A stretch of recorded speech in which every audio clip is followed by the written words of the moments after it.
sebagai moral proses pendidikan politik dalam kelangsungan perjalanan kehidupan berbangsa dan bernegara. Persepsi publik selama ini semua kepada institusi partai politik tidak semata-mata tidak lebih hanya mengejar kekuasaan. Tidak ada ruang konsistensi, idealisme dan kejujuran di sana. Nah, ini yang ingin dibuktikan oleh Nasdem. Pak Surya, ini kan kemarin Pak Surya sempat bertemu dengan Pak Prabowo. Pak Surya sempat bertemu Pak Prabowo di momentum ulang tahun di Kamhan, tapi tidak ada penyampaian kepada awak media. Itu sebenarnya pertemuannya membahas apa sih, Pak? Ucapan selamat ulang tahun. Tidak lebih daripada itu. Tidak bersama dengan ketum-ketum Kim Plus yang lain? Nah. Memang secara khusus saya bertemu kebetulan pada hari baik ulang tahun Mas Prabowo yang ke-73. Pak Surya, ini kan momen pelantikan Presiden Prabowo Subianto dan juga Gibran Raka dilantik secara resmi menjadi Presiden. Pesan mungkin dari Ketua Partai Nasdem kepada Prabowo dan juga Gibran? Ya, kita semua saya pikir mempunyai satu pesan yang sama, harapan yang sama, agar pemerintahan baru di bawah kepemimpinan Bapak Prabowo Subianto ini akan bisa lebih meningkatkan kemampuan output kinerja pemerintahannya ke depan, agar continuity daripada jalannya pembangunan yang telah kita capai akan berjalan terus, bahkan akan berkembang secara lebih baik.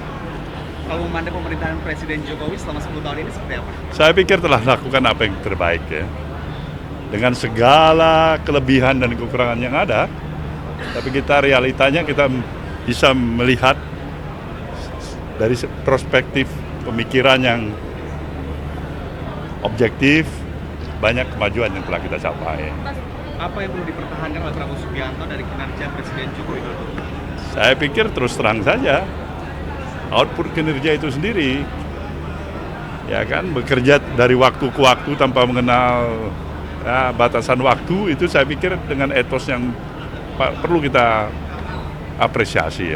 Optimiskah Prabowo akan bisa melanjutkan? Bisa, Prabowo juga bisa. Akhirnya Nasdem memilih untuk tidak mengirimkan nama ke kabinet Prabowo dan Gibran, Pak Surya. Ya jelas lah, bagaimanapun juga kan sudah berulang kali saya katakan. Ya, satu pembelajaran, ini momentum yang terbaik yang harus dimanfaatkan oleh Nasdem untuk lebih memberikan sesuatu yang berarti sebagai moral proses pendidikan politik dalam kelangsungan perjalanan kehidupan berbangsa dan bernegara. Persepsi publik selama ini semua kepada institusi partai politik tidak semata-mata tidak lebih hanya mengejar kekuasaan. Tidak ada ruang konsistensi, idealisme dan kejujuran di sana. Nah, ini yang ingin dibuktikan oleh Nasdem. Walaupun belum tentu juga masyarakat percaya, tapi berulang kali Nasdem mencoba mengedepankan political gagasan daripada pragmatisme itu sendiri, agar bisa memberikan sesuatu yang berarti bagi, katakanlah, proses pendidikan politik itu sendiri. Nah, ini saya pikir ya mungkin yang pertama bagi perjalanan kehidupan, proses perjalanan kehidupan kebangsaan yang dilalui oleh partai-partai politik negeri ini. Tapi sekecil apapun ini kan sumbangsih yang saya harapkan bisa membuka mata hati, kata hati. Ya kan, paling tidak ada Nasdem yang memulainya. Mudah-mudahan Nasdem bisa tetap konsisten seperti ini. Politik tanpa mahar. Ya, barangkali dia mulai pertama dianggap retorika. Sekian kali pilkada dia kedepankan, ini memang betul-betul tidak ada maharnya. Dan itu sungguh-sungguh, tapi belum tentu dia sempurna. Sekarang juga dia nyatakan, ini ada momentum, ada kursi menteri ditawarkan oleh Pak Prabowo. Dan Pak Prabowo menyatakan, tolong Bung Surya jelaskan kepada kawan-kawan pers dan masyarakat bahwasanya telah saya sediakan kursi kabinet untuk Nasdem, tapi Nasdem menolaknya. Berapa ditawarkan waktu itu? Ya, saya pikir saya nggak tahu berapa. Pak Surya tanggapan. Tapi kemudian berharap apa Pak Surya, kalau kita lihat dalam rangka pendidikan politik itu, hari ini kan PDIP juga tidak masuk di dalam kabinet. Saya menghargai apapun hak privilege daripada seluruh keputusan politik dari partai-partai, kawan-kawan partai-partai politik.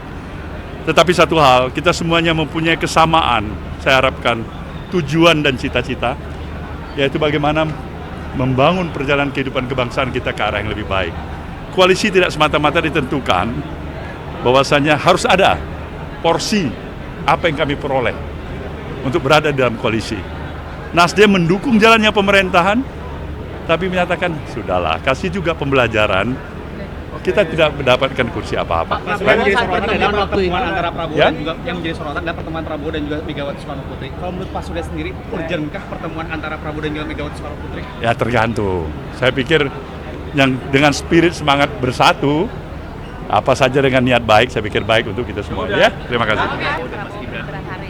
Alhamdulillah ya, apa yang direncanakan sudah terwujud ya, menjadi kenyataan, dan semua terpukau dengan pidato pertamanya Pak Presiden baru kita ya, diiringi dengan tepuk tangan yang sangat meriah dan memang sangat komprehensif ya, sangat komprehensif. Jadi kelihatan beliau sudah menguasai persoalan-persoalan bangsa dan juga memberikan bayangan-bayangan solusi yang strategis. Jadi insya Allah tinggal ke depan ini bagaimana semua kondisi dalam negeri dan kondisi luar negeri itu bisa berpadu menjadi satu kondisi yang lebih baik. Maka insya Allah kita sangat dan harus optimis ya kan, bahwa ke depan bangsa ini akan lebih besar. Saya kira itu yang paling terkesan saat tadi. Pak, tadi kan juga Pak Prabowo menyampaikan bahwa ada banyak tantangan ke depan yang masih harus ditanggapi dengan cara berani dan optimis. Dan Bapak kan juga dikabarkan akan masuk dalam ring kabinet dari Pak Prabowo sendiri. Ini bagaimana nih Pak? Apakah Bapak akan siap untuk berada di posisi dalam kabinet untuk tantangan tersebut, Pak? Kalau directionnya sudah bagus, kalau visinya sudah jelas, maka misi itu mudah dijabarkan ya kan. Jadi saya kira siapapun pembantunya nanti akan datang dengan direction yang sangat jelas, maka itu pun juga memudahkan para pembantunya nanti ya kan. Nah ini yang sangat penting. Nah saya kalau memang nanti jadi diamanahkan, itu jelas guideline-nya itu mau kemana dan seperti apa tujuannya, itu saya kira mudah kita lakukan. Tapi ada pinangan Pak untuk jadi Menteri Menak Agama, Pak?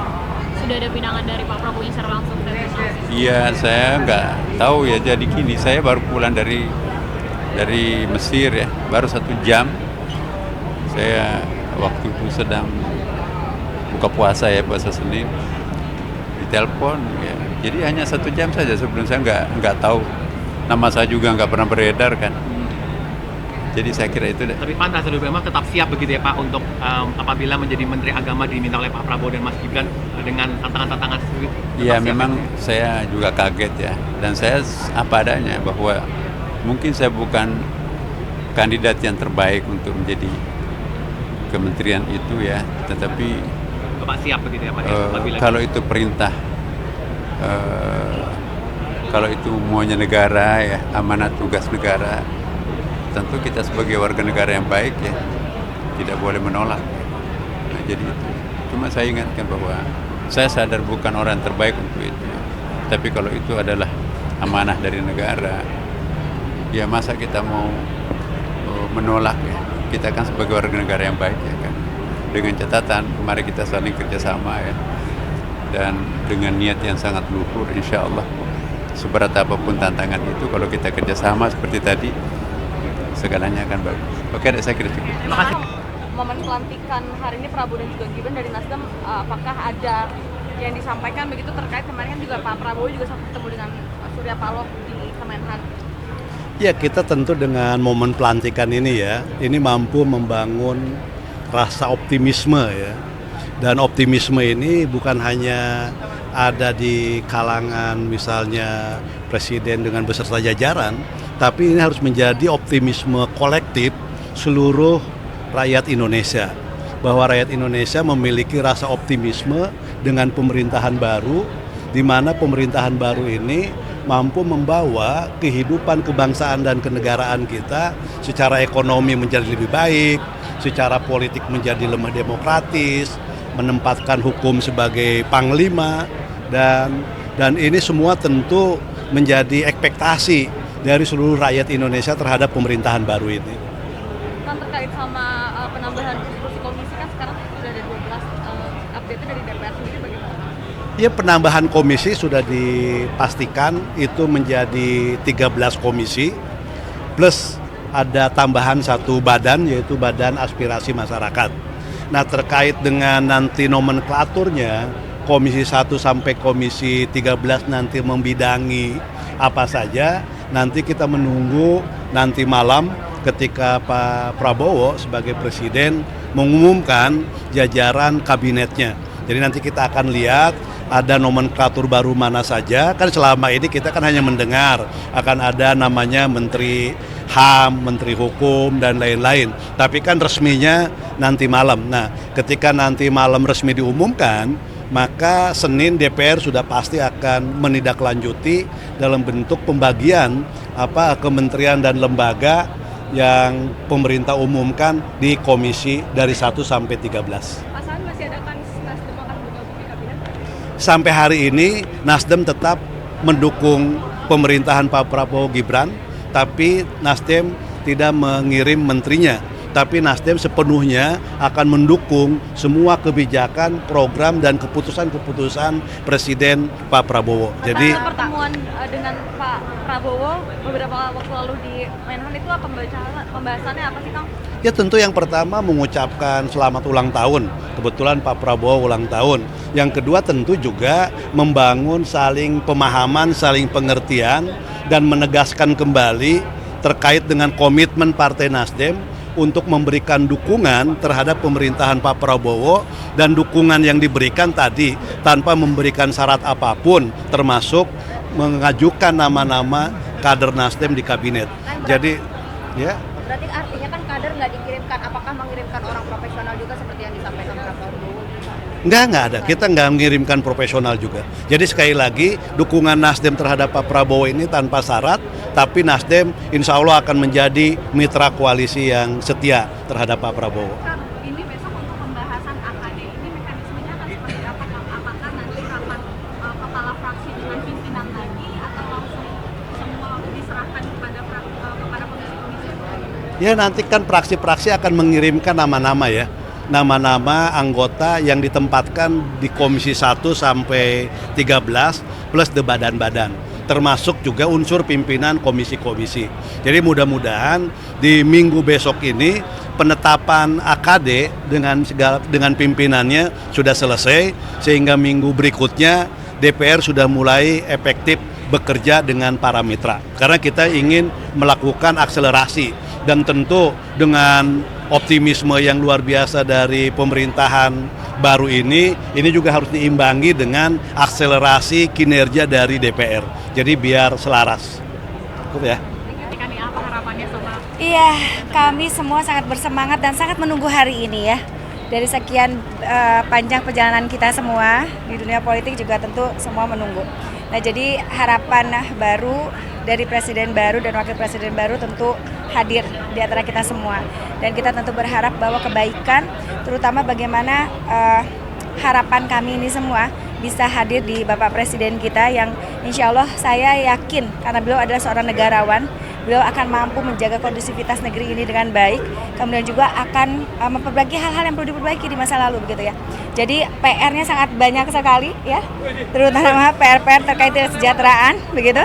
Maka saya berharap Pak Prabowo dan juga Pak Wakil Presiden diberikan kekuatan untuk kemudian menghadapi tantangan-tantangan zaman ke depannya gitu ya. Cukup ya, terima kasih. Ulang tahun Golkar nggak?